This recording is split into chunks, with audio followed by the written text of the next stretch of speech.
Hello, everybody. Welcome to the latest episode of Squared Triangle. Got X and Sharky. I'm Deca, as always. Hello. Hello. We are talking about Forbidden Door, right? Yes. Yeah, we are. It's like, Cool. It is Forbidden Door. It has been a few weeks since the last video, as the usual with this podcast, but it has been last weekend was Forbidden Door. We are recording this, I think, a day before I won't have to work on this to upload it, so kind of still Also fresh, this- but also a little bit of time for us having thought about it a bit more. This weekend is also Clash in Paris, I believe. So, like, a bunch of events happening. So, yeah, so I don't know Anyway. if we're doing that one, but this is the weird like time zone ones are the weird ones. Yeah, because I think that one is going to air around 2 or 3 in the afternoon or whatnot. Yeah. Mhm. So yeah, that's gonna be something. No, I think I want to start before we get into the matches. Deca, you and I talked about this when we were watching it. Yeah. I feel like they've kind of lost the plot for Forbidden Door as a concept, Yes. for because sure. this was AEW with guest stars, where all the This other is AEW featuring. yeah, New where all the Japan. other Forbidden Doors have actually like progressed CMLL storylines, have actually progressed New Japan storylines with like their own matches. But this was just like, yeah, AEW guest starring New Japan and CMLL instead of actually progressing New Japan storylines and other things This- like that. This is the corporate thing that happens when because the term Forbidden Door was a term from the fans, and when it's Yeah. been co-opted by a corporation, that's kind of what happens in everything that happens. That happens everywhere in every Yeah. like grassroots movement when it gets co-opted by a corporation. You know, and I think it's funny you guys bring that up because I kind of had the same thought process, but I'll do you one better.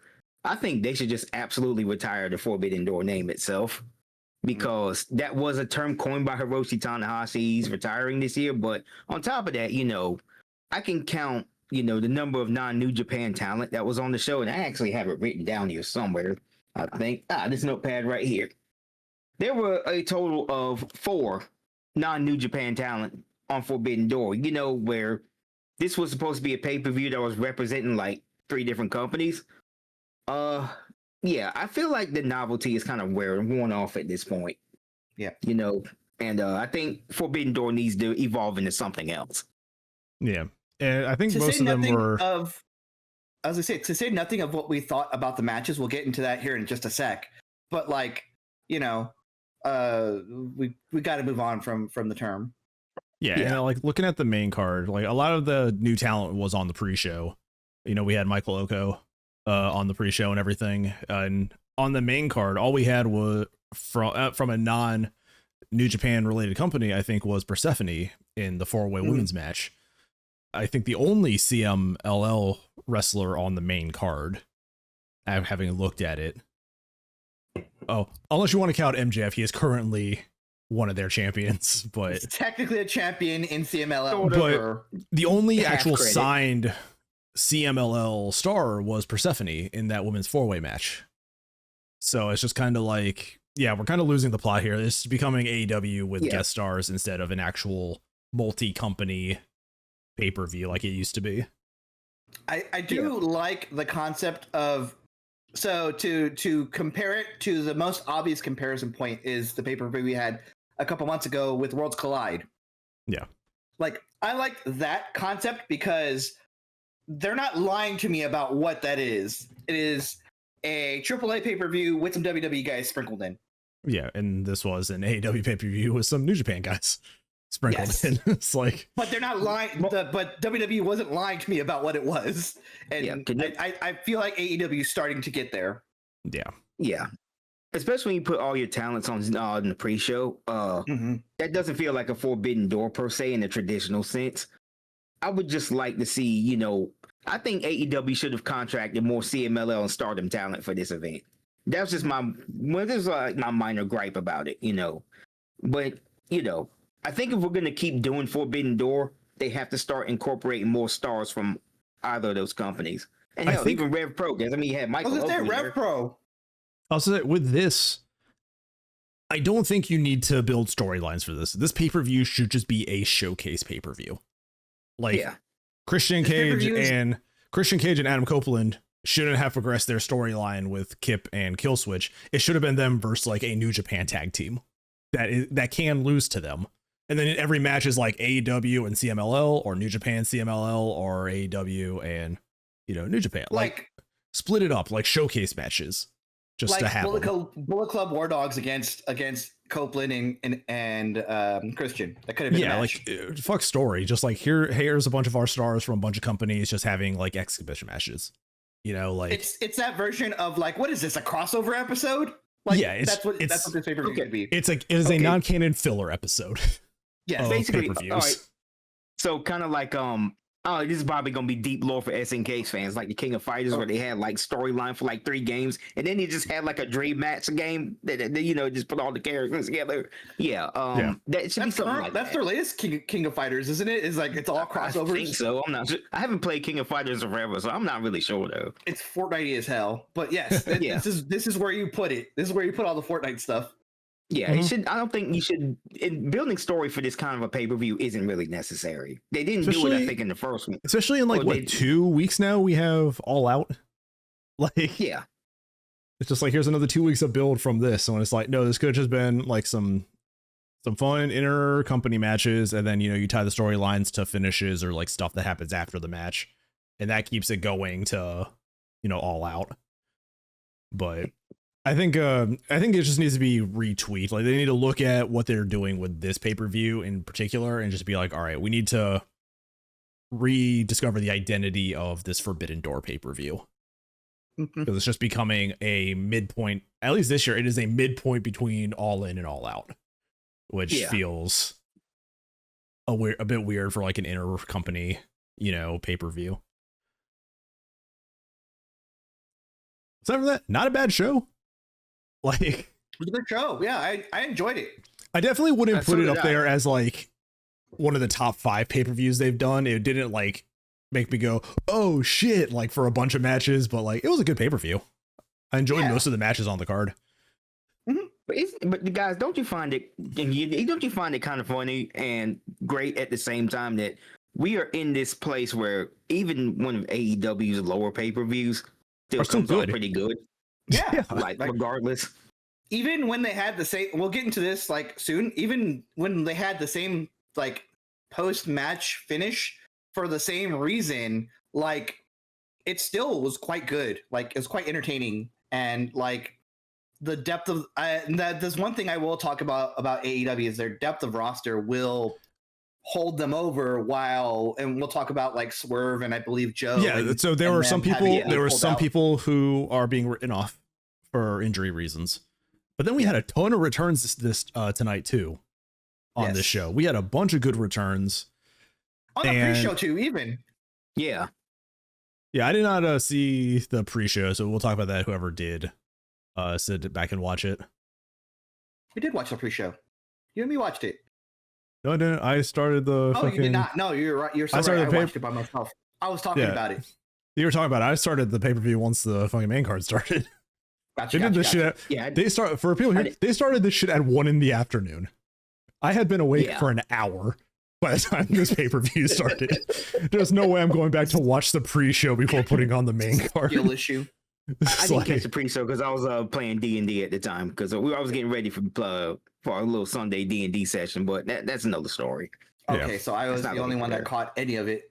Yeah. So main card, 9 matches, and they start off with just giving the crowd kind of a star power at the start of this. We start off with Adam Copeland and Christian Cage versus Kip Sabian and Killswitch. I think this is a good match to start off on. It was either going to be this one or the Zach and Nigel match. I think were your 2 options of how to start this pay-per-view. I think it would be really fucked up if they started with Zach and Nigel. Although I agree with you, but I think it would be really fucked up if they did. Yeah. So do I. This was a much better starting match for a pay-per-view, I thought. For Christian versus. This was a nice, steady paced match. Had a good flow. Kind of teased, Copeland and Cage kind of being on the same page, kind of not being on the same page. kind of built tension with Kip Sabian and Kill Switch, which they do get cut a promo after the pay-per-view. Kip Sabian does. And by tension with that means, you know, Kill Switch abusing Sabian for half the match. Kip Sabian the entire match, yeah. Yeah, throwing him into fucking Christian Cage was really funny. He was throwing him the whole match. He was just throwing him like they were outside the ring and he like power bombed him onto Christian Cage while standing. And I was like, that's really funny. That's amazing. I loved that. And it wasn't crazy. It was just a nice slow paced match. I think it went for about 15 minutes, you know, and they got a nice finish with like a pop up spear, which I think is just a really simple, cool finisher for these guys. It also kind of brings to mind, if we want to get abstract with it, it kind of reminds me of like, cause he kind of sets him up in that flapjack position. It kind of reminds me of like, you know, the 3D, which is, you know, homage to the numerous legendary matches they had with the Dudleys and the Hardys. I know, it's crazy. Last pay-per-view for WWE, they're talking about table, ladder, chairs, and they only ever mentioned 2 out of the 3 teams. So it's like, here's the third team. It's weird. Where'd that other team go? It's like there's a reason why these 2 guys are legends in this fucking industry.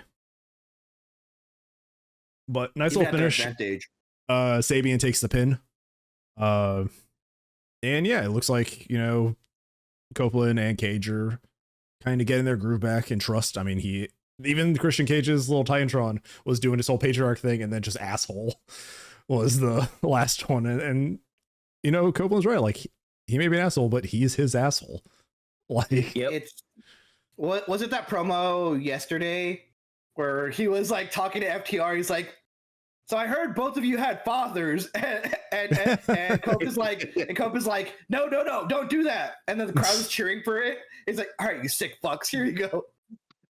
Yeah, I mean, your father's dead. Puts away the mic. There was also like some real funny stuff, like Christian doing his like, you know, howdy kind of on the ropes at the start, and Copeland coming over and like doing the same thing beside him. It's like, yeah, I mean, these 2 guys, like, they've known each other pretty much their whole life, so it's just it's great seeing these 2 as a tag team again.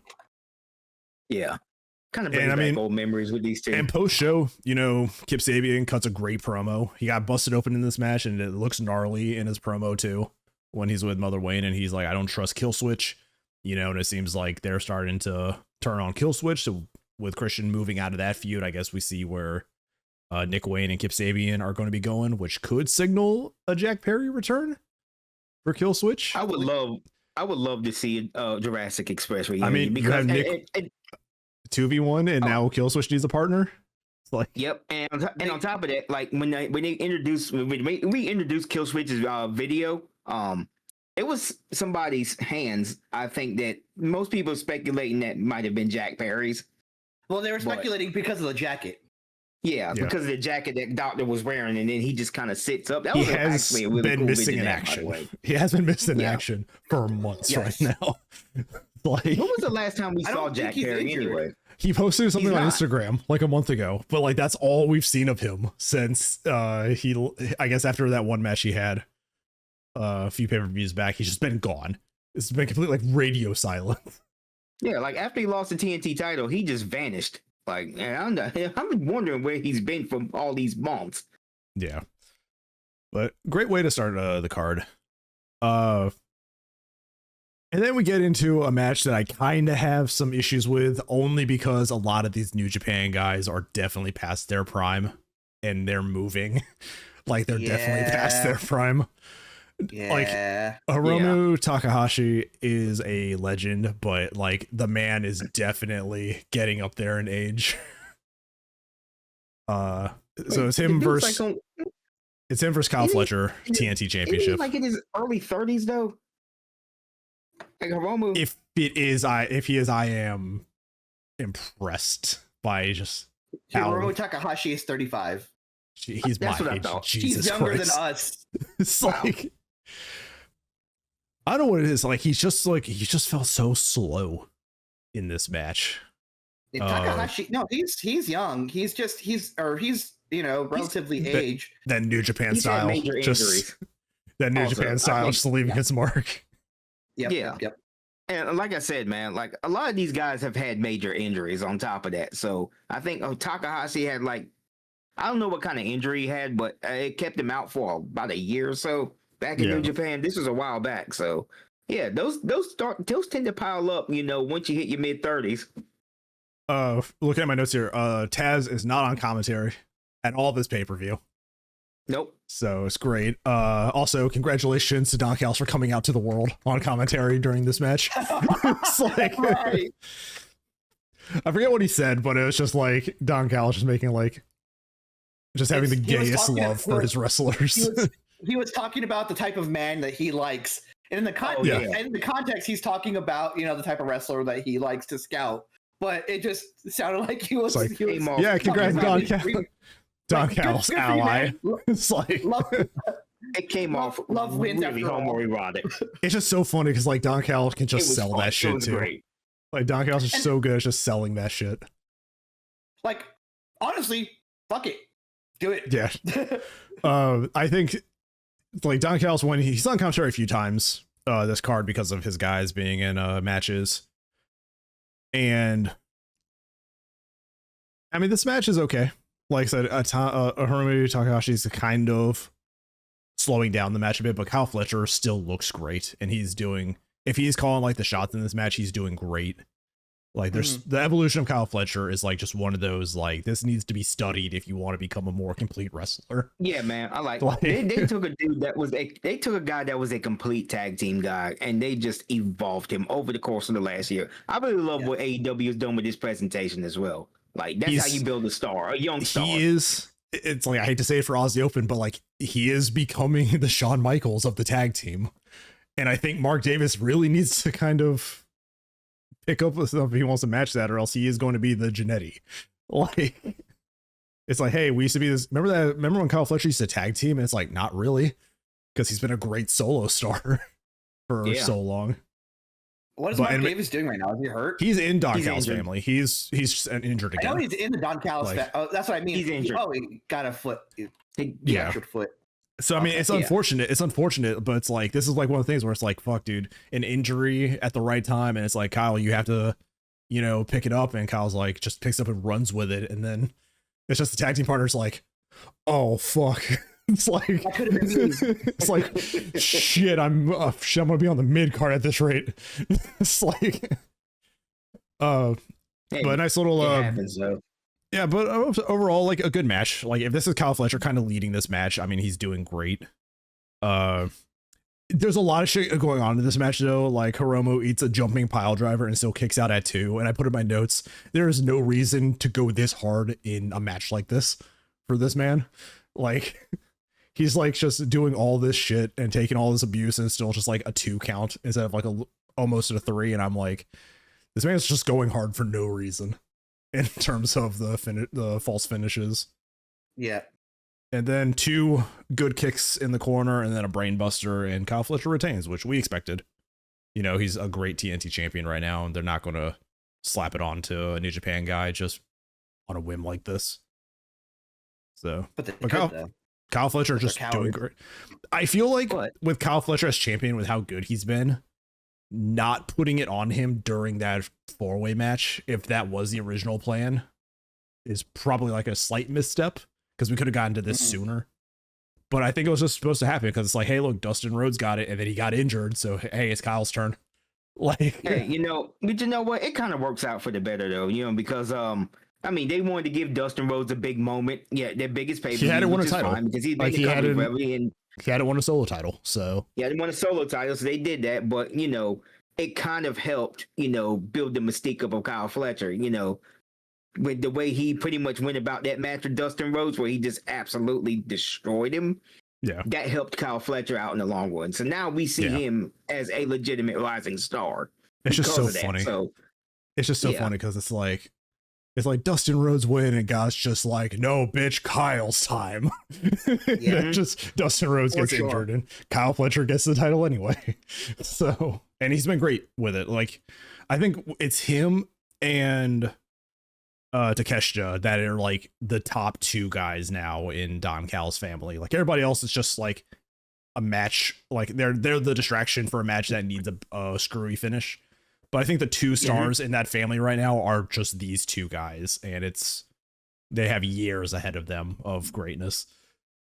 The thing is, I don't think one of those guys is going to be in the family too I don't much think longer. he's gonna. We'll get to that because there is some tension already building. Yep. Yeah, and also like I'm just Don Cal's family with who joins later tonight on this card is like so stacked as a roster, and it's just like they are perfect mid card like babyface fodder to go through, but they also have like guys who could be top like heels and everything in the company too, which is insane. Don Callis is just like elevate a few guys, make a few guys, you know, strong people for baby faces to overcome. We'll make this work. And kudos to Don Callis, you know. There's like 11 people in this family right now, and they are all very, very talented. You know, that's impressive. He has big guys, he has tag teams, he has good solo stars, he has powerhouses. Like what villain does this baby? Yeah, what babyface does this what kind of villain does this babyface need to be? A big guy? Okay, throw Lance Archer or Brian Cage at him. You know, like hey, we have a rising tag team, throw Rocky Romero and Trent Beretta at him. Yeah. Like a perfect roster for every occasion. You want a good technical match out, or you want a good technical or lucha style match? Throw Hechicero at him. That's right. He also has Hechicero on his roster now too. Hechicero is also in the family. Just like seriously, I got the whole list written right here. You know, I mean, I kept track of this. This roster is stacked in Don Callis' family. And I mean, you have Mark Davis too, so it's like if Kyle Fletcher's having a bad time, it's like, oh look, his tag team partner has come in to distract the ref or, you know, help turn the tide on the babyface. So it's like it's a perfect chemistry of all of these guys, I think, for every little thing that you need to do. Yes. But yeah, so Kyle Fletcher retains the TNT title. A decent match. Was it probably not, you know, anything impressive, but a good match if Kyle was the one kind of calling things in the ring. It's just showing that he's getting some ring awareness and how to actually build a match. This match, however, is actually kind of one of my favorite ones on the card. This TBS Women's 4-Way. Oh, yeah. Oh, this was absolutely my favorite match we of the night. Say it every time. If Mercedes can have opponents that just throw her around, the match gets like 2 points higher in terms of quality. And this is 3 people who can throw her around. This is 3 people who can throw her around. And it's just so, and she stole it again. That's the thing. Like the win isn't a good win. She's like, she stole it and ran off. Like, and it just shows like, hey, you're not invincible, Mercedes, no matter how many belts you have. So we have Mercedes Moné representing AEW, Alex Windsor representing AEW, Bozilla representing Stardom, just fucking 21 years old. Like, I'm going to refer to this woman as Lady Vader. Alex Windsor kind of representing Will Ospreay. We talked about the other two in the matches. Like, I kind of like how they've let her kind of be her own person too. She's like her moment, the moment that we're talking about, like when when the news broke that Seth Rollins and Becky Lynch were dating, WWE's like they're in storylines together all the time. Becky Lynch is going to eat an end of days from Baron Corbin to piss off to get Seth Rollins, and it's just like, but these two, it's like, hey, we hired Will Ospreay and his partner. His partner's going to do her own things because she's that good. Like.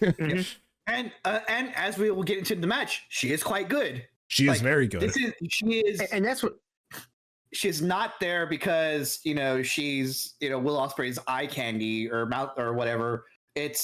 She's genuinely good in the ring.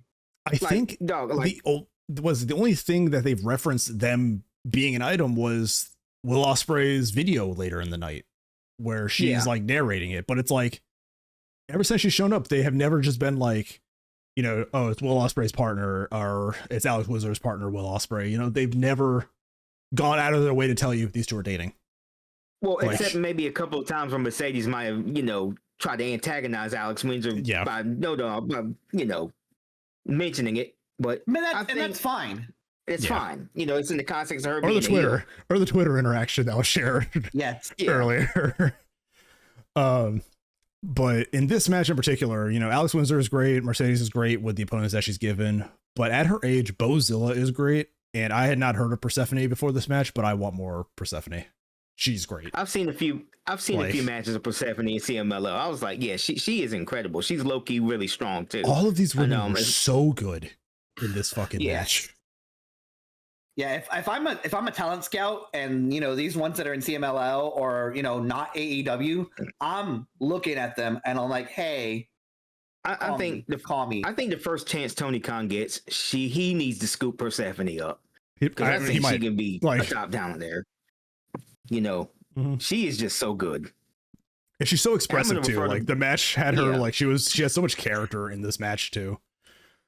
And Bozilla did too. And I think it was like Bozilla was like 21. I think they said when they did her like introduction. Yes. I'm like, there's no way she's this good at 21. It's like 6'6" or something. It's like, what the fuck? It's that Scott D'Amore training. Like, they all talk shit about it, but it worked. Yeah. She's Lady Vader.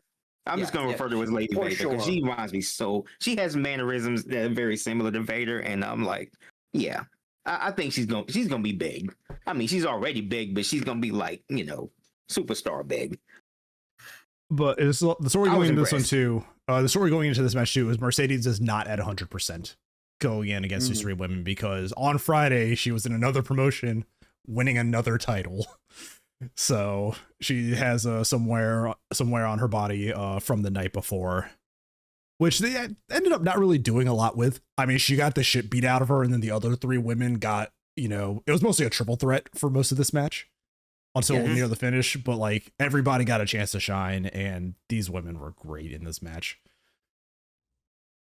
Also, I think on Dynamite last night, Mercedes Moné, mentioned that she wants to beat Ultimo Dragon's record of 10 belts because I remember back in the day, Ultimo Dragon had all them championships. Mercedes is going for 11 titles.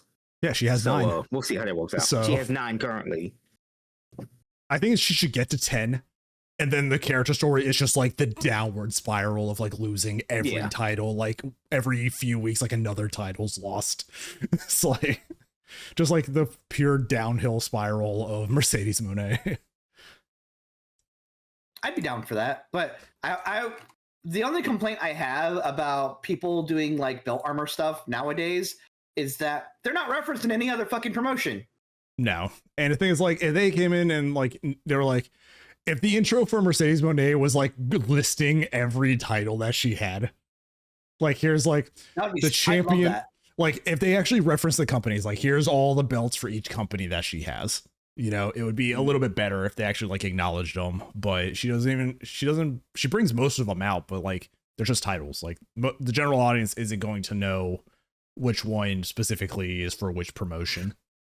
Mm-hmm. So it just feels like they feel like accessories. They feel like accessories instead of actual achievements in terms of AEW's usage of them.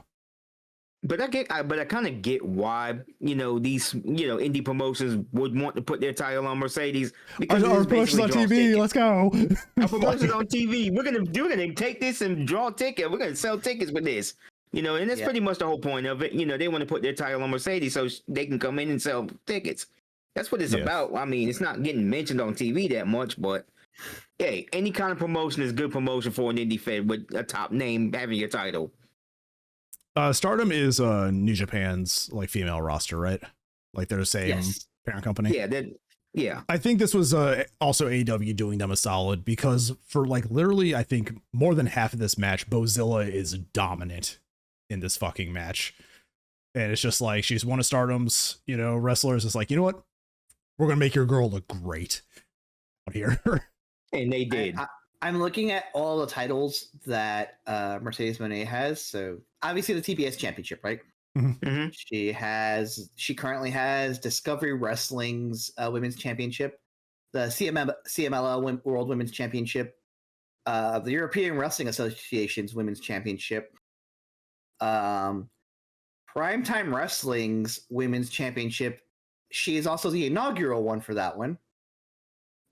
Bestia Wrestling's Women's Championship is also the inaugural one for that one. It's a new promotion. Rev Pro's British Women's Championship, not British, by the way. That's what she has right now. That leads into a good story though, because if she does have CMLLs, that gives Persephone a reason to chase her. And Yes. Rev Yeah. Pro's British run is another reason for like Alex Windsor to feud with her too. It's like, Yes. so it's like there are some cool stories that can be built out of this over time, and I hope they do. And I hope like she just doesn't drop it like randomly at one of another promotion shows. You know, I'd love to see like these smaller companies get their titles won back by wrestlers on like a big AEW show. But yeah, they gave Bozilla a lot of time. Persephone got a little bit of time, and just I think having Alex Windsor and Mercedes like helping them just really helped them look great. But this was a fun little match, and I think by the 5th match of the night, I looked at the time. They gave every match up until I think match 7, which is the women's world match. I think they gave every match like 15 minutes. So like every match got a good enough time to breathe and do what it needed to do. Yes. There's something that I started noticing it after the Zack Sabre Nigel McGuinness match that we'll get into in a little bit. That kind of the style that the AEW wrestles, as it feels boomer me to say, they're too fucking fast. Yeah, you brought that up for a conversation. Like they're not really letting matches breathe at points in the match. It's constant. Have all of this. They have all this time. They have 16 minutes. Most of them, even the lower card, has 16 minutes in their match, and they're still like going boom, boom, boom, boom, boom, boom, boom, boom, boom, boom, and they're hitting all those story beats without letting things like kind of breathe between them all. Like you can take a minute or two to not just instantly go to the next spot to progress the match, you know, or to progress towards the finish. But you know, I just kind of chalk that up to the company though, because that's kind of the company style that they wrestle. Yes. I wouldn't mind a head, you know, like a rest hold or two every now and then. Yeah, I just don't want it to be like too rest hold heavy like WWE style. No, because sure. we are a company for that. I think I say this every time, and I say this with the pay-per-views, and I say this with the wrestling style. There's something in the middle that we can find here for both companies. Yeah. I think one of the matches that I think did it well was the men's world match, where they had a moment of like breathe as all the shenanigans started happening. Yes. And then there was stuff during the tag team match where shenanigans started happening and stuff was allowed to kind of slow down for a minute.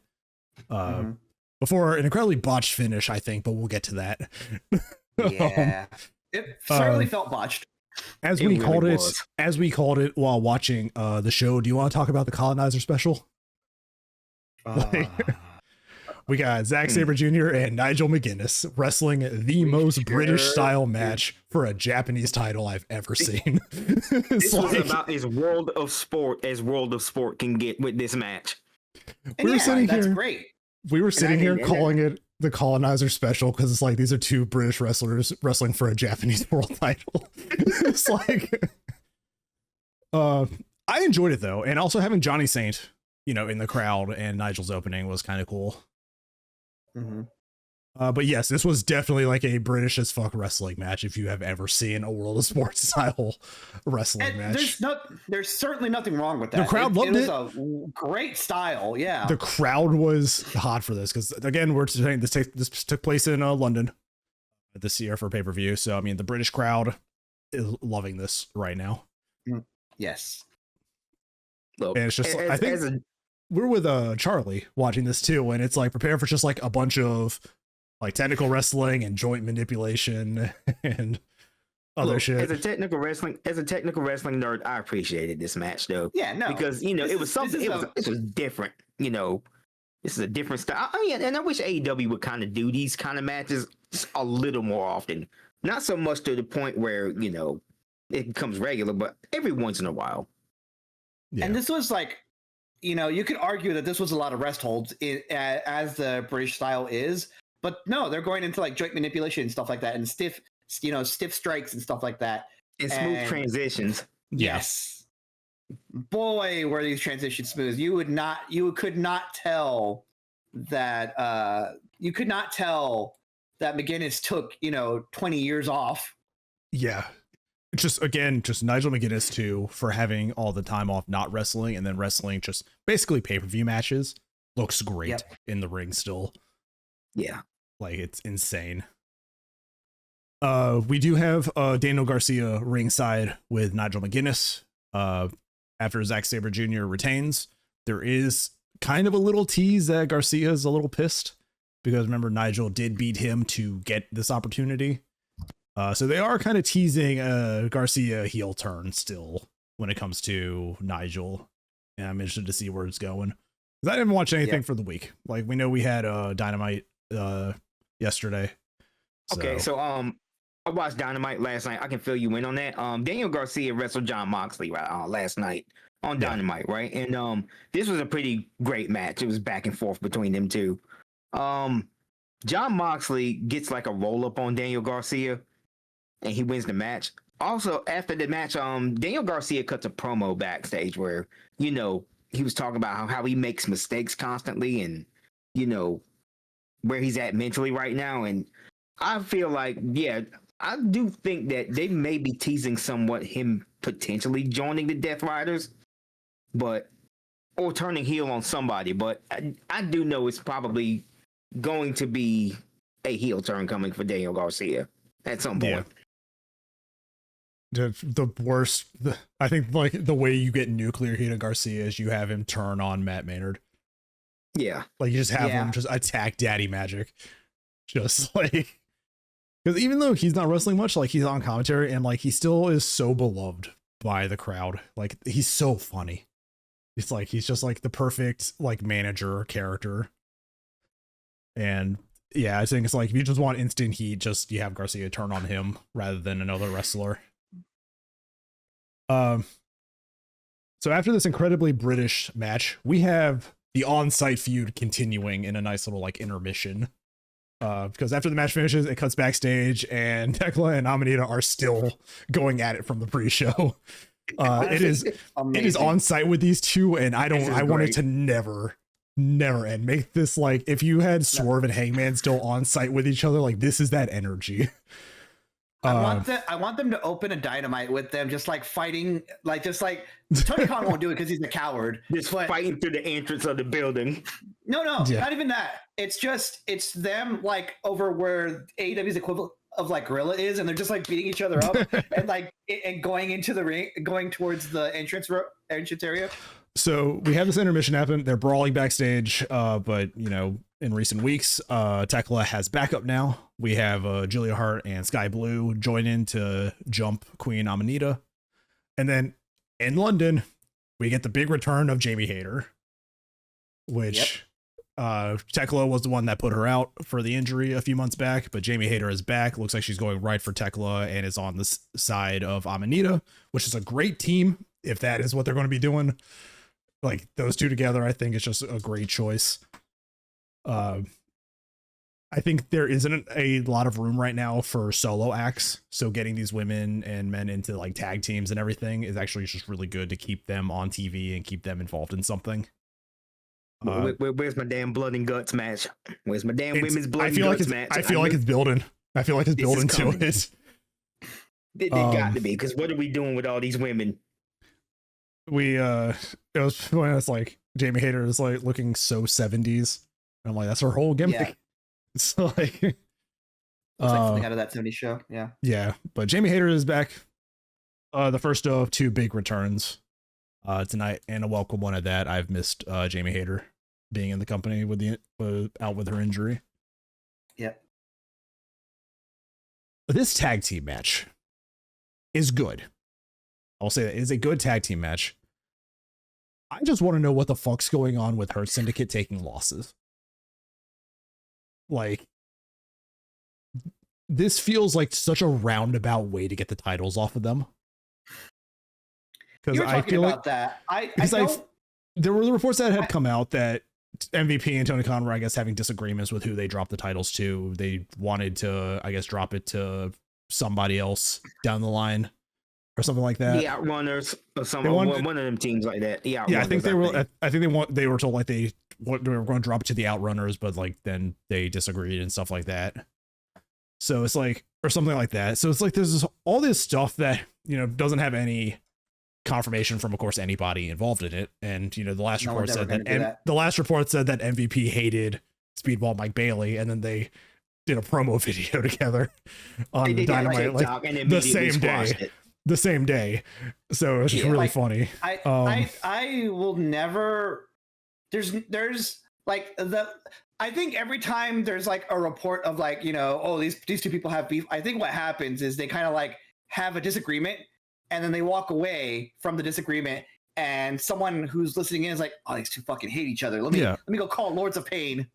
But like, so we have Hurt Syndicate coming in so we have Hurt Syndicate coming into this triple threat match as champions against FTR and Brodito. And it's a good match. I mean, Lashley and Shelton for most of this match are just showing that, they are the champions and they are getting a lot of offense and a lot of dominance into this match.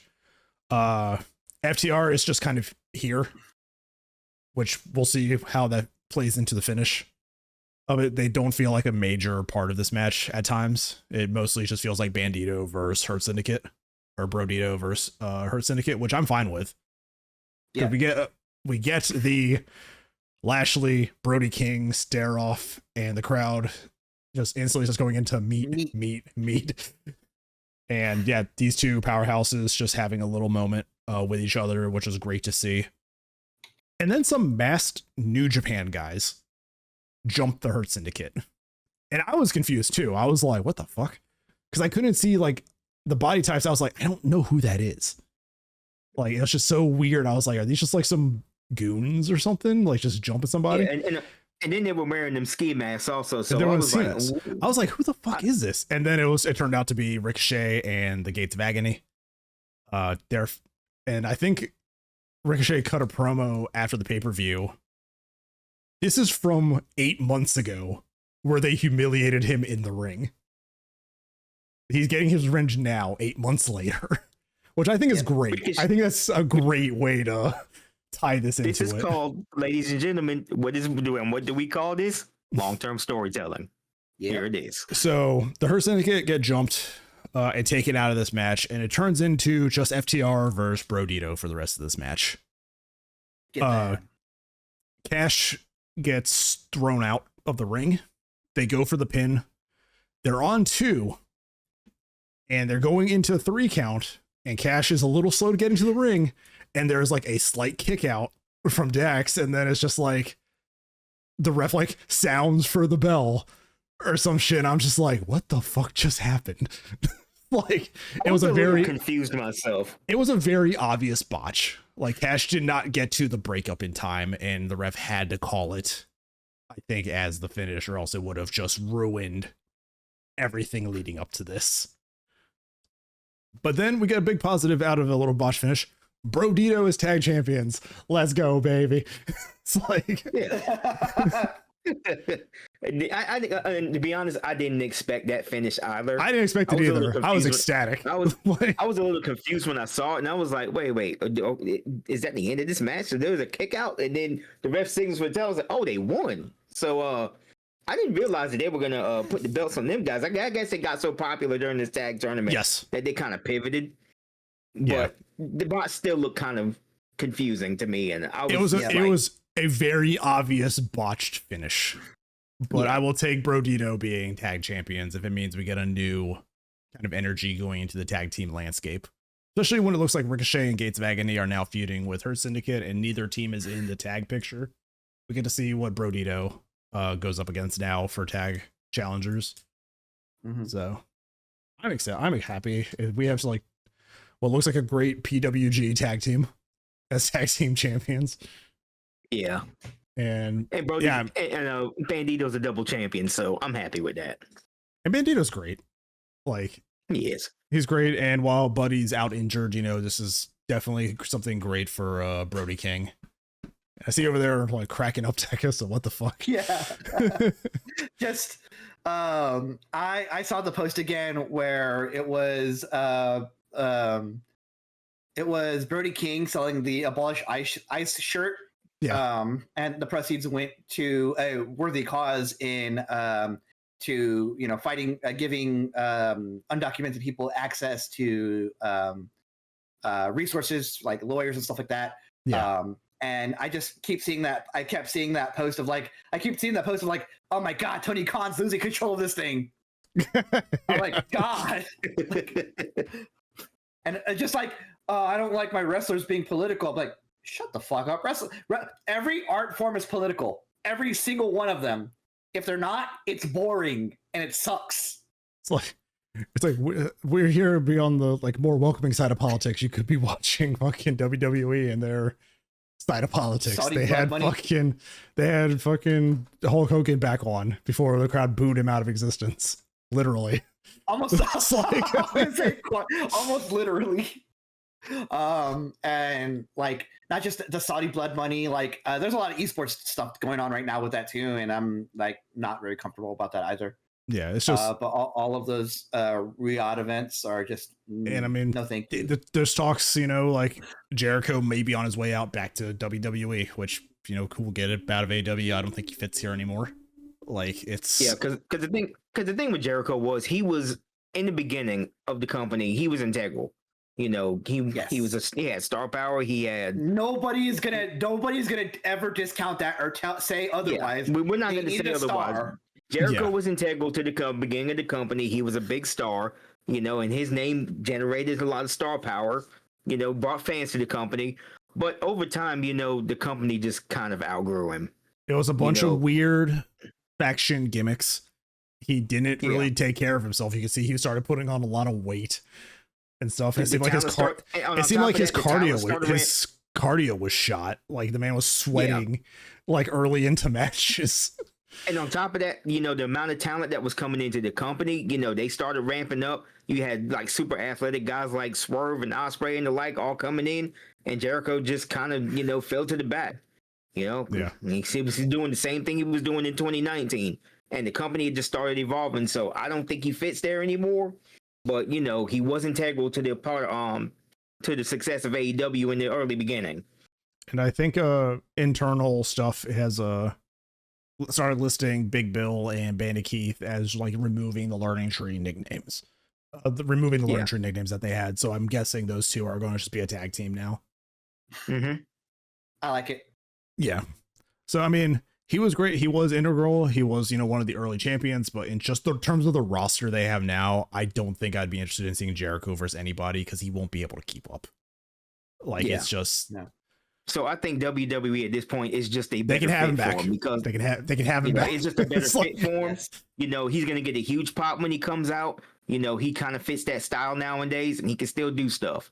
So, hats off to Jericho. But his time in AEW, I think, is over, and it should be.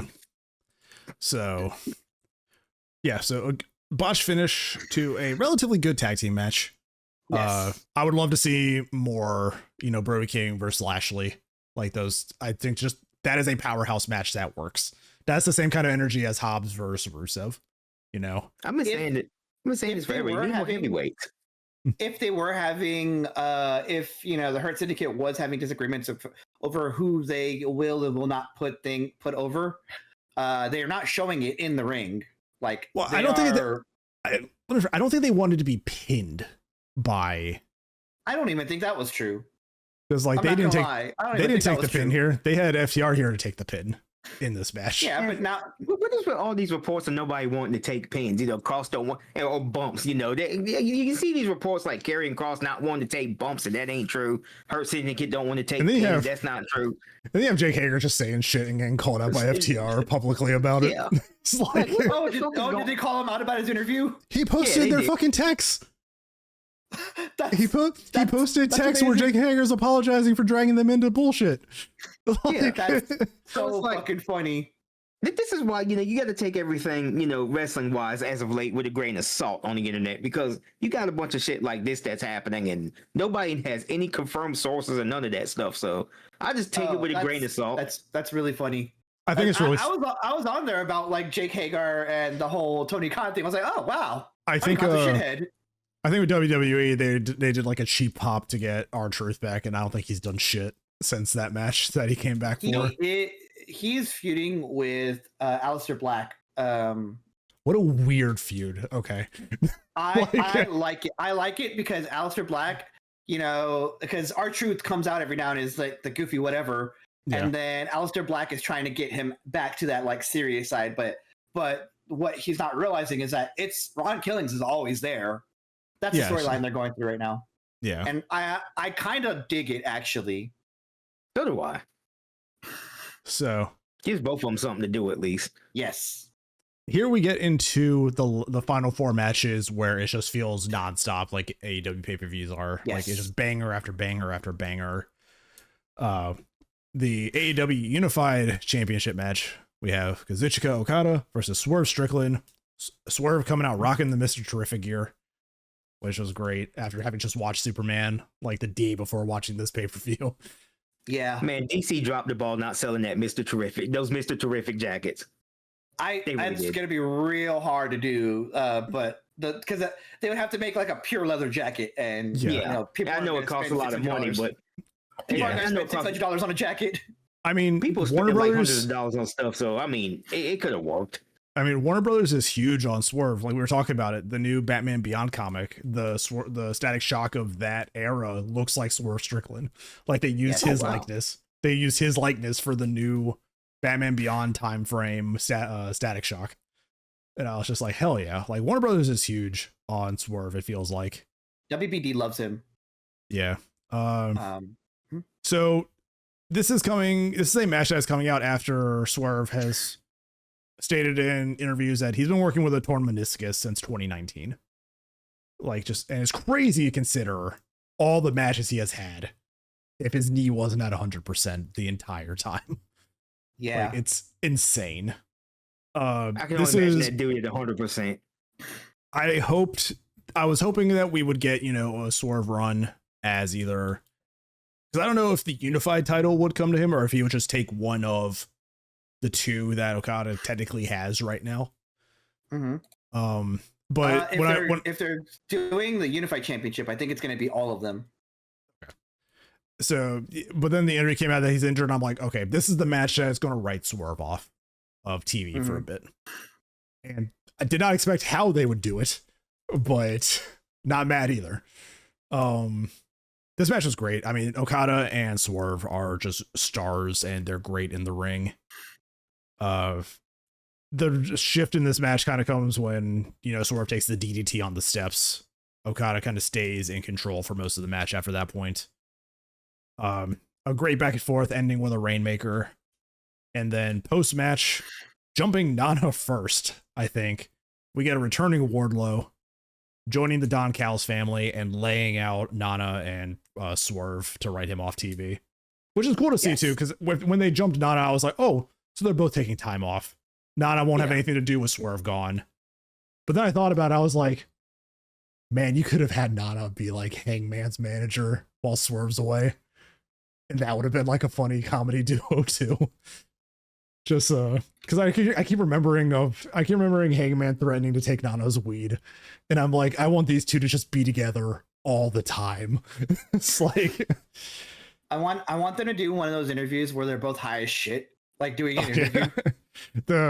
The Jey Uso Cody Rhodes post match. I think I'm gonna agree. It's like, hey, I'm not gonna be here for a while. I'm injured. Take care of Nana for me. And Hangman's just like, wait, what? And it's just like Nana's just ready to like be his fucking manager. I was like, God, we missed like a great like comedy duo world champion moment. But Swerve and Prince Nana are probably written off TV for a bit while Swerve recovers. Probably has to do minor surgery to get the meniscus repaired. And Wardlow, now being part of the Don Callis family, is welcomed by the entire Don Callis family, which when it came out, I was like, that is a lot of fucking people in this faction. Yeah. There's just one small problem I have. Like, we have not seen Wardlow for months, and it just seems like every time we see him, he's part of a faction. Well, and I think he's part of a faction. He's a heavy for a faction. I'm like, can we just have him do something? Do stuff on his own. Like, I'm just kind of over, him being a heavy or bodyguard or in some kind of faction. I'm glad he's in the Don Callis family. Don't get me wrong, but I think after this, what you're gonna do with Wardlow is you're gonna have him be a legit single star like he should have been. Because the dude has all the tools for it. I think it's just the injuries, at this point. Like, it's just been multiple like knee injuries in a very short time, and it's just like, man, every time we start doing something, you get injured. Like, it's just we're gonna put you in this faction to be safe, to give you like exposure again, but like we're not going to just throw you right into a solo act. But somebody who might be getting a solo act. I think I'd rather I think I'd rather Wardlow being a solo act. I'm not gonna lie. Yeah, I mean, it could be something. Maybe this is a short thing for them, but with this new addition, we do see that there is tension brewing as Takeshita comes out and stares down Wardlow for a bit, and I'm like, yeah, if anybody gets out of this fucking family, get Takeshita out of this fucking family. That's most likely what's going to happen too. I do want to see the blow off Wardlow Takeshita match though. Well, I think that's gonna bang. Well, I think me and X, we have talked about it in the past. Like, I think when Takeshita finally leaves Don Callis, he's going to go for Okada, but it's going to be like weeks of Takeshita like fighting up the Don Callis family ladder to get to him. Like a Mortal Kombat tower. Yeah, like a Mortal Kombat tower. Right, and it's funny you mentioned that because on Dynamite last night, they teased a lot of tension between Takeshita and Okada during I think it was an 8-man tag match. It's only natural, right? Because like you have the top DDT guy and the top New Japan guy in the same fucking faction. And it's just like, naturally you have like perfect storyline energy in that right there. No title and included. On top of that, and on top of that, and that's another thing too, AEW is very, very heel heavy right now. They are very light on faces. The perfect baby face is Ospreay being out. The perfect baby face is just turning Takeshita back. Like the pop that is going to get. Yes, because they got to fill that void. You know what I'm saying? With Ospreay and Swerve being out. Swerve's out. Yeah, Swerve's out. Ospreay's out. The babyface main event scene. No, Joe was. Joe came out. Joe came out after the Ospreay jumping in the cage, so he's back. Gotcha. Yeah. Joe wrestled last night on Dynamite. We have lost 2 top baby faces, so now it's time to elevate 2 other guys to kind of fill that role if needed. And Takeshita is perfect for one of them. And I think it's just like the man just won the G1. The man married fan favorite Yuka Sakazaki. And it's just like the perfect babyface wife. And it's just like, man, just turn him babyface. Like he has everything. Oh, rocket to Konosuke Takeshita immediately. Yeah. And it's just like, it's time. Just do it. It's time. I've been saying that for 3 years now. It's time. Like, at this point, Takeshita's got everything going in this direction. I mean, he may possibly be the IWGP World Heavyweight Champion after January 4th of next year. So, yeah, I think this is the perfect time to just kind of start, elevating him. Oh, shit. That's how you do it. He's about to win it, and then Okada costs him the Wrestle Kingdom. And it's just like, all right, you know what? All right, fuck you, and fuck the rest of this family. It's just, the breakup of Fletcher and Takeshita is going to be heartbreaking. Yeah, sure will. No more Proto Sheeta. That's some of my favorite shit on Twitter, is like Kyle Fletcher and him like acting like a fucking couple. Like, I think when he showed the picture of him and Yuka, like after their marriage, like Kyle was just like, what the fuck? It's like, or some shit like that. Like he responded to the picture. But yeah, a hell of a match. Yes. And Swerve was allowed to, remain strong, even though he's written off TV. So when he comes back, it's just going to be Swerve coming back, which is going to be great. And yeah, Okada continuing his streak. It's just, man, it's gonna be so great when all of that Don Callis family comes crashing down. But somebody did point out, I will agree with this sentiment, because of the number of people, it is starting to feel like late stage NWO. Like, it's just, we're gonna keep adding people and adding people and adding people. And I'm like, I was gonna disagree, but Hechicero's just randomly in there, so fair enough. So it's just like, and it's just like, all right, so you have like, let's not exceed the number that you currently have if we can help it. Yeah, we're gonna have are we on the verge of a Don Callis Wolfpack faction? It's eventually the next pay-per-view is just going to be like AEW versus Don Callis family. Like, we've already done the blood and guts of it. Yeah. Yeah.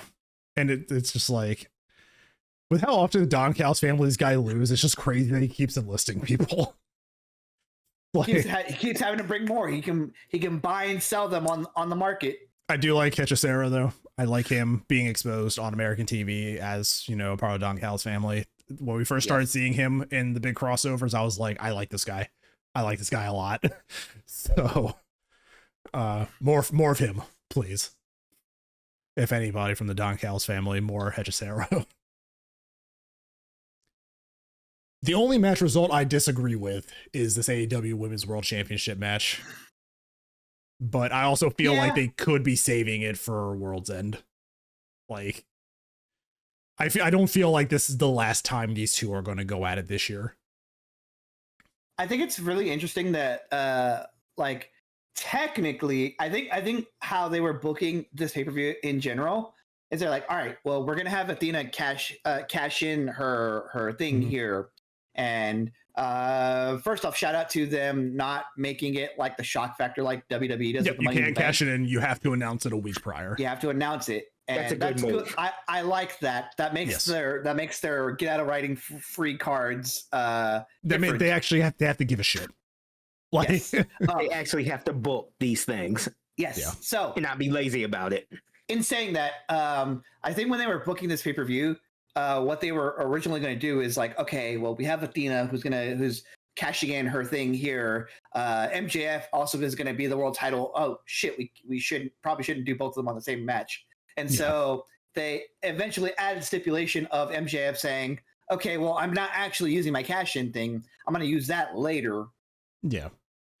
So no cash in, so it has to be announced. A good change. I still feel like I can understand like Athena's not going to let this loss go easily. And they may continue to torment each other until World's End, where I think we see the crowning of Athena as AEW World Champion. To kind of start the new year off with Athena being, you know, the top dog. We should say that this is Toni Storm versus Athena with Billy Starks at ringside for about 5 minutes. Because this match, I also want to point out a fucking Toni Storm come out here looking like a French aristocrat in London is the most like funny heel shit I've ever seen in my life. And she's not even heel. Like she's not even heel. That was great. Like that is deep cut like European lore for non-wrestling, for like just anybody in general. It's not even like a wrestling thing. So I'm gonna be a French aristocrat in England. Like the match starts and Billy Storm instantly eats a Storm Zero outside and lays outside the ring for most of the start of the match. Toni Storm gets drop kicked into the monitor. The monitor's cut off. Later in the match, they get thrown into the monitors again. The monitors turn back on. The crowd cheers, which is, if it was unintentional, was really funny. Yes. It's like they broke the monitor and fixed the monitor by throwing each other at them.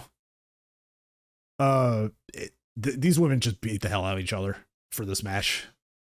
Yes, it was a great match. This was a great, just physical women's world title match. And I mean, Toni wins with a submission. Billy Starks tries to get in, and then Mina shows up and chases out Billy Stark. So it seems like Mina's still kind of on Tony's side a bit, with everything that had happened with her and Mariah May in the past. So it's cool to see that like Toni still has some shooters here in the company. Toni Storm saw shooters out here. But Toni wins with a submission. I mean, Athena doesn't lose her title. She's still Ring of Honor, you know, female women's world champion. I wonder if this is going to make people be a little, probably less afraid of her in Ring of Honor now. It's like, no, you tapped. Like it's like you are beatable. I mean, like that could play into it, you know. And on top of that, if you haven't noticed, you know, Toni Storm has beaten Megan Bayne, Mercedes, Athena this year. All they had in common was, and none of them lost before that. Yep. They are saving Toni Storm's win for something special. But here's the thing, though. I don't think it should be Athena. You know, I think Athena should win the AEW Women's World Title later. I agree with. But I think it's time to start filtering some new women into the Women's World Title picture. And I'm thinking Chris Statlander and Willow Nightingale. I think I think they're long overdue for that. I would be in for that. I do think Athena should win it, and those should be the feuds, is like Yeah. for Statlander and like I said, so on and so forth. that's why I feel like That would Worlds. freshen up the division. That's why I feel like they're gonna have Athena do it. Yeah, like y'all said, do it at the end of the year with World's End, though. Yes. Yeah, like, but hey, I don't think right now was the time. yeah, I think it's the big like end of the year thing. It's like, we're going into next year, new champions, like we always do. And from here, we'll see what happens. But I don't think Tony Storm is leaving this year as champion. So I think her reign has been long enough. It's been great enough. I think it's time for her to drop it to somebody new. And Athena has proven that she can be a reliable champion. She's had the Ring of Honor women's world title for almost 400 days. 1,000 days now, I think is what they were going for. Yeah. Yeah, over 1,000 days. So it's like, yeah, she'd be a great women's world champion for a few feuds, and then maybe drop it to Chris or Willow. So, but I mean, this is a great match. Every time we watch these cards, we's like, hey, if you want to watch like good women's wrestling, like this is just one of those matches I would recommend to people to go watch. These women are great, and I really like the addition. In general, I would recommend them. In general, like their body of work, I would. Their body of work, especially Tony. Like Tony's post WWE body of work is crazy. Phenomenal. It needs to be studied. It needs to be studied.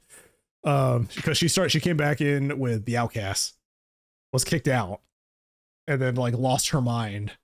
And then and had a reasonable crash out about it. It had a very reasonable crash out, and then that crash out turned her into a movie star. Character. Had another crash out. It's like, went back to Tony Storm, the regular Tony Storm, and then went back again to Timeless. Yeah. It's the character work is insane. Mm-hmm.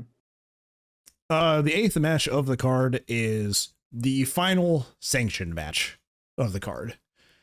It is the AEW Men's World Champion, which is something that I saw that Adam Page had been doing in interviews. He has been calling it specifically the Men's World Champion instead of just the World Championship, because he wanted to give the women an equal footing with their titles and everything. Mm-hmm.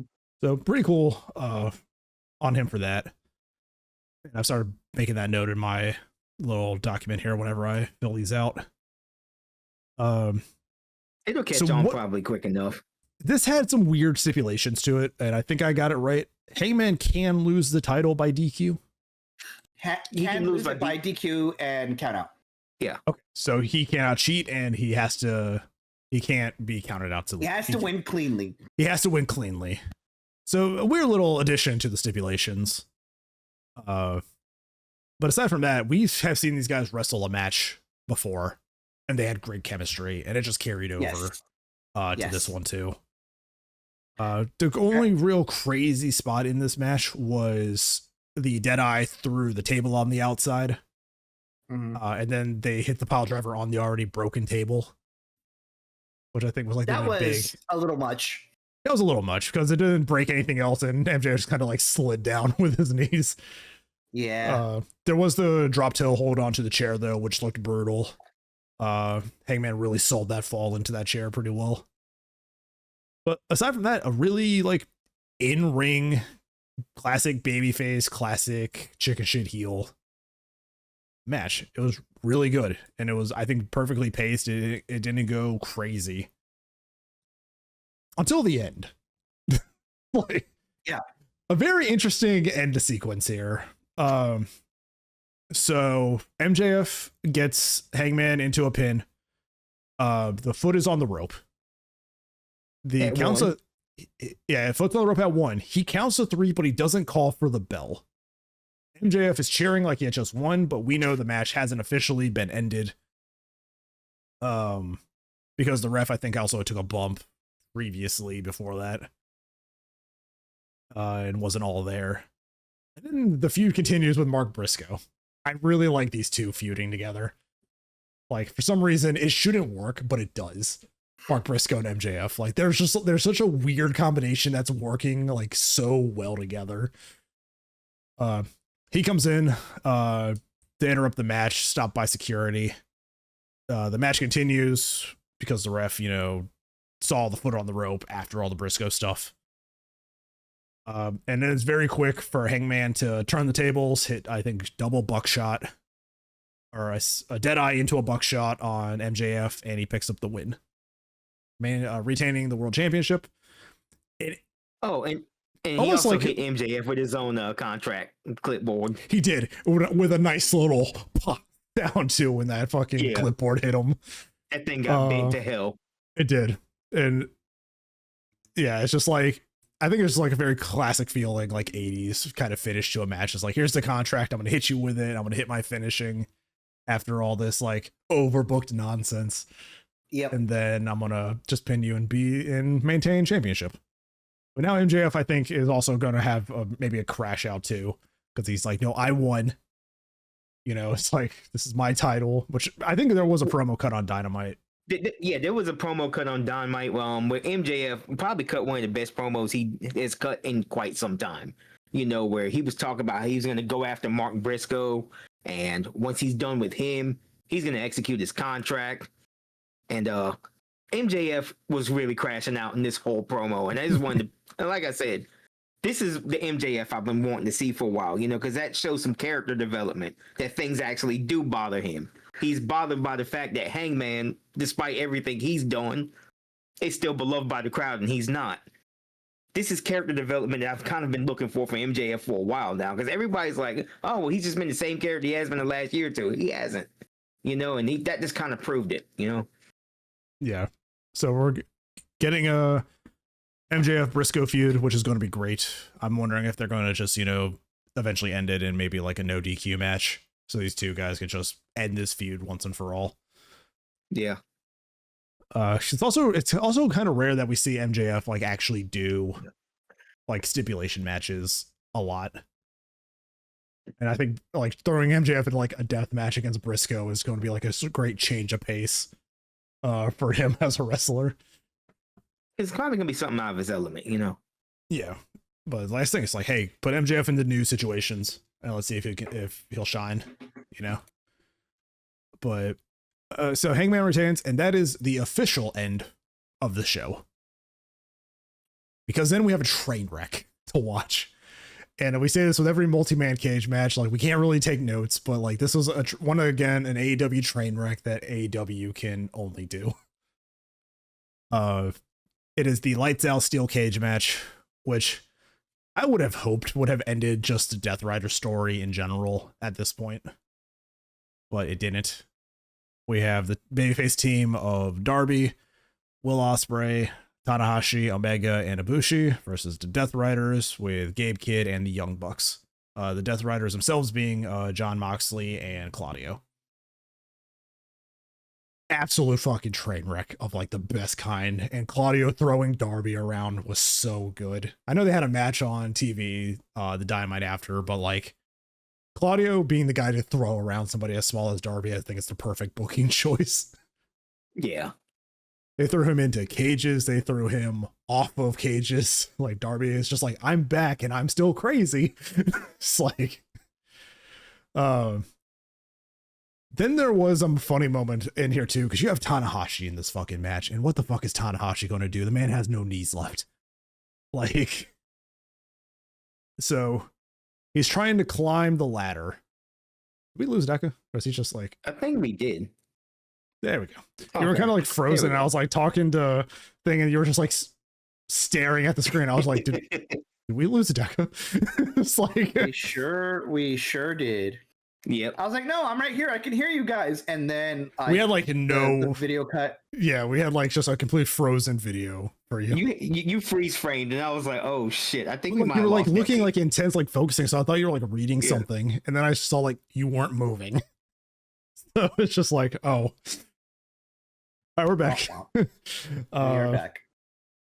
So I was saying there was a funny point here where Tanahashi is trying to climb the cage to jump off, and all the baby faces stop him. It's like, no, we can't let you do that. Yeah, we can't. It's like, Tanahashi, get down. You don't have any knees left. Like seriously, y'all. Like Tanahashi, I've watched him on Dynamite before Forbidden Door. Like the weeks, this dude cannot move anymore. No, he can't. And it was very obvious in this match. Yeah. Like, I remember when he tried, like, I think the Dynamite before, I think for Forbidden Door, he was trying to run to the ring, and I'm like, yeah, his knees are completely shot.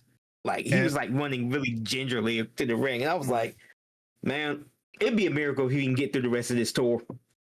So, he's got, even, like, 4 months. Yeah, and it's just, like, even the finish, though, where he's trying to climb the turnbuckle to, you know, hit the finish and everything, like, he's taking forever.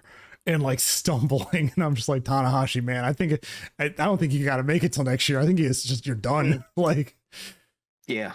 But I mean, aside from some funny moments, like there was gummy bears being poured out in the ring. Oh, we didn't even talk about that. The Young Bucks coming out to Mbop. Yeah, the Young Bucks continuing to get shit on by production. The other best feud in professional wrestling right now, the AEW production crew versus the Young Bucks. Yeah. Week after week. They pour out some gummy bears, which is really funny. And then at some point in the match, Ospreay hits, I think, a hidden blade on one and like picks up a gummy bear and eats it from the ring. So like I said, these are multi-man cage matches. It's really hard to take notes. There's so much that happens. Gabe Kidd is crazy. You know, we have Moxley and Ospreay going at it. Moxley and Omega tease a renewed feud, which is really great. It has been a while since those two have feuded with each other. Yep. And that was like one of the best like starting feuds of Dynamite. I mean, that was like the first week Moxley put Kenny Omega through a glass table. Yeah. Like the first or second week of Dynamite. So yeah, it's kind of cool to see AEW spin back to its roots in a way. Yeah. And I mean, they've teased, you know, Hangman and Omega too on a Dynamite, like being, you know, allied again. So we're seeing all these pillars starting to fall back into place. They got us. After the good guys win, Tanahashi picking up the pin. They're doing all the cheering in the ring, you know, and all that. And it has the copyright logo on the bottom of the screen. And then flying from off screen is Claudio hitting Ospreay with a fucking uppercut. And then the post-match, locked in the cage with the Death Rider beatdown of Ospreay commences. The babyfaces look like morons. Climb the fucking cage. Like, it's like perfect, like dumb babyface shit at the end of it. It's a short cage too. It's not like, you know, the traditional. It was just and it was just Wheeler. Why you just... It was just Wheeler Yuta with a kendo stick, like keeping them from climbing the cage. I was like, there's like 7 of you after the ops showed up. Like, he can't knock all of you off the fucking cage. Yeah. The Death Riders take out Will Ospreay, giving him the time off for his surgery. Kind of keeping their heat going too. Once the cage comes up to let the baby faces in, Death Riders, you know, all hightail it through the crowd to escape. And yeah, the Ops and the Death Riders still going at it. Ops coming to the aid of Will Ospreay. And yeah, it's just like, I don't know who's like the bigger heel faction right now. It's like, it seems like Don Callis will get his fingers into any match that he can, but you also have the Death Riders like tormenting like the top scene. And I'm just like, we have 2 really good villain factions right now. Which is really great, but also we're a little light on the like I said earlier, we're a little light on the face side. So it just took out 2 of your good guys. Like, it's took out 2 of your top faces. So now I think this will be a test of the depth of the roster that we keep, you know, harping on. But I do think that if you can elevate, like, you lost, you know, you're almost your number 1 and 2, right? Yeah. But if you can find other baby faces to fill that void, like, even if you pull from like Ring of Honor or you pull from CMLL or New Japan or whoever for the time being, like, I think you can build stars. They've shown that they can do it time and time again. They have a ton of you know, good baby faces. Like, we have, you know, Paragon kind of like in a weird spot where they're just not doing anything. They could probably be. You have Daniel Garcia, who has the potential to be a great baby face, but he's now teasing, you know, a Death Rider, you know, turn. And yeah, the Ring of Honor guys are great, but we also have, you know, Hologram. We have all like the mid card baby faces that fans love. Like, you have a ton of people on his way back. God, Eddie Kingston coming back is just going to be the world's biggest fucking pop. We're going to get old man Kingston. Like, Just Eddie Kingston, I worry about too. Not because I think he's, he's getting not up because there. I think he's getting up there, but I don't want him to literally become his hero and die in the ring. You know what I mean? yeah. But I think whatever he comes back for, I think is going to be worth it for him. Yeah, Like yeah, the fans love him, and he misses Yes, yeah, they wrestling. do. I think that pop that he's going to get once he comes back is just going to remind him, it's like, you are loved here, Eddie. You know, Yes. it's like you are one of our guys. And he's just an underdog too. Like, he's the kind of guy you look at and you're like, he's not what I imagine a wrestler being. You know, he's not like muscular physique, but he's just a guy who will kick the shit out of you. It's like he's a pissed off man from Yonkers. Yeah. Yes. Like, I've as somebody who's been to Yonkers before, I've seen that person before. yeah. It's just like, it's like Moxley. It's like Moxley's like just a pissed off guy from Cincinnati. And you have Eddie Yes. Kingston, who's just a pissed off guy from New York. Those are the best kind of wrestlers. They're just a snapshot of the people that their hometown is from. Yeah. But Eddie Kingston coming back to, I guess, maybe save, Garcia from turning to the dark side could be a good story. Just Eddie Kingston coming back and being like, no, it's like, you're better than this. And then, building the babyface team to take on the Death Riders once and for all could be a good, return arc for Eddie. I want him back though. I miss him. Like, it's like one of my favorite images is still just the bloody Eddie Kingston with the gas canister, because that's just like, that just shows like, that's just a just Eddie snapshot. Kingston. That's just a snapshot of Eddie Kingston. It's like, In this general. is just his normal work day.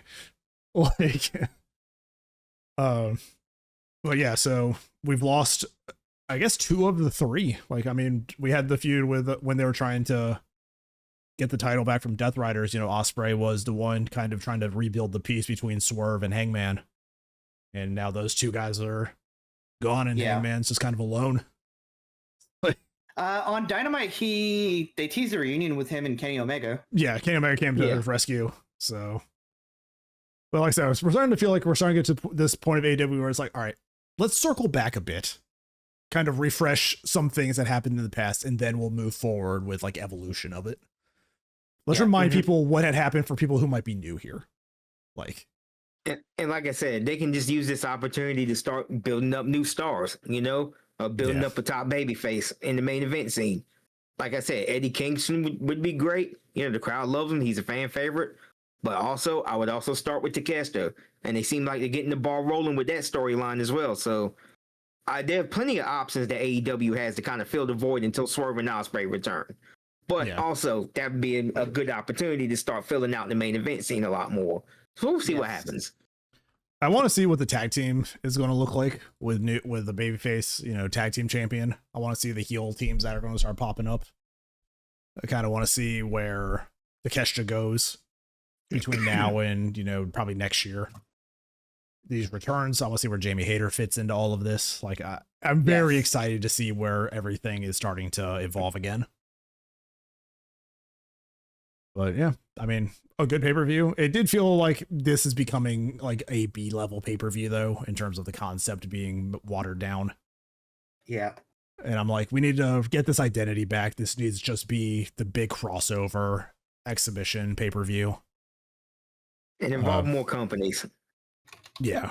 Like, just make this like a big just showcase of other companies in wrestling. Well, because that's what they were supposed to do. That's what they did. And now it's just like, They kind of moved away from it.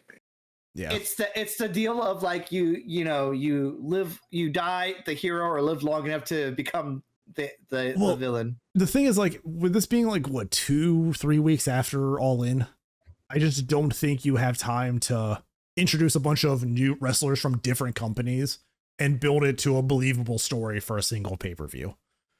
So it's just make it kind of like, boom, here's just a bunch of guys. Like, it's like, sure, it's not like a big story heavy one, but hey, we get to see a bunch of different styles clash and a bunch of different people from companies that, people could become fans of. Just make it a fun pay-per-view. You have All In and All Out to do your big story stuff.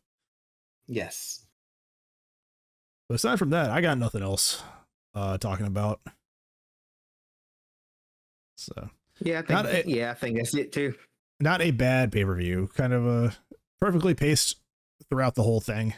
You know, a good starting match, good midpoint matches, and, you know, the big finishes for the rest of this. And please, Ospreay and Swerve, get fixed, get some rest. You guys have been I know Swerve had his surgery today, so they've been working their ass off. Swerve. Like those guys have been working their asses off pretty much all year. It's just like, take a break.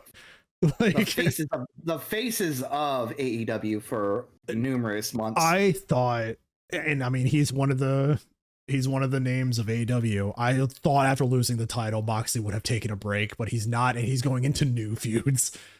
Like, Moxley, take a vacation, please. I beg you. It's like everybody is back. You can take a break. Like, we got big returns in the Donk House. Will the Donk House be the big heel faction for now? Moxley, just take your vacation, please. It's like, he's like, no, I'm feuding with Daniel Garcia now, and it's like, all right, I guess we'll do that. It's like, that dude works his ass off, man. Man does not quit. Like, yeah. So, Clash in Paris is kind of up in the air. I think the next big AEW pay-per-view that we're going to cover is in like 3 weeks, and that's All Out. September 20th. Yeah. So that'll be the next big AEW one. And I don't think we have anything between Clash in Paris and All Out. No.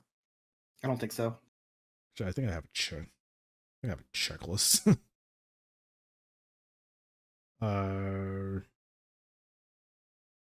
Nope. Doesn't look like it. Nope. So yeah, Not right. I don't know if I'm going to be watching Clash in Paris. I just don't think I'll have the ability to. And that is that with the new changes to the streaming events, because they have said like they're putting all the shit on ESPN now. Is Clash in Paris the first one to do that, or is that the last Peacock? No, Clash in Paris is going to be the final PLE on Peacock, starting with WrestlePalooza, which is also I think September 20th. The same day as All Out, you know, because they're like, hey, we're gonna give you John Cena and Lesnar, and it's like, oh man, that's crazy. I'm definitely want to watch Brock Lesnar over AEW.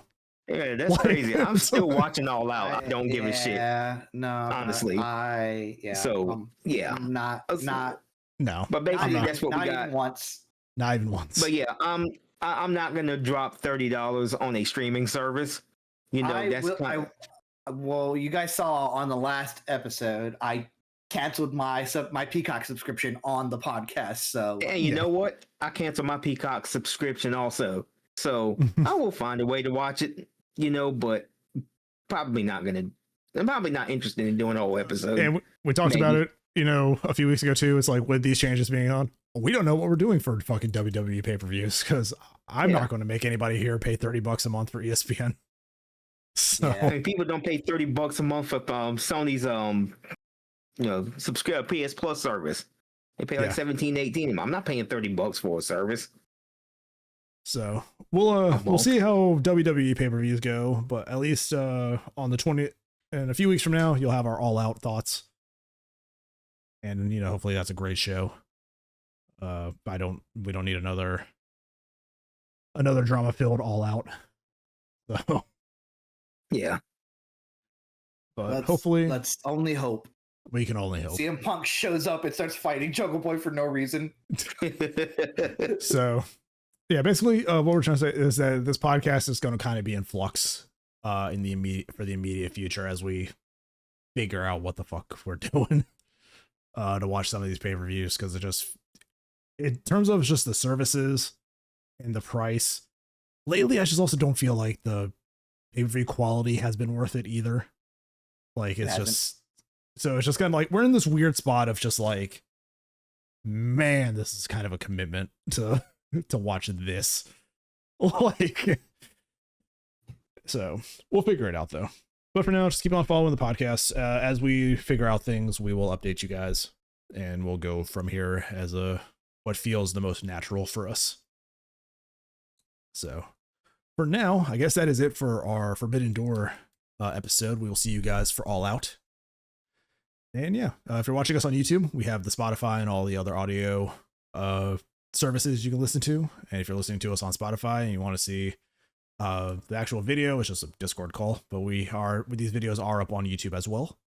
So I'm going to look into getting video on Spotify. I know some podcasts have that option. So I'm going to look into seeing how we can get that done. So moving forward, you guys will get video on Spotify too. All right. But yep, aside from that, I am good. I have nothing else. So we will see you guys later. Good. Bye. Bye, everybody. Bye, everybody.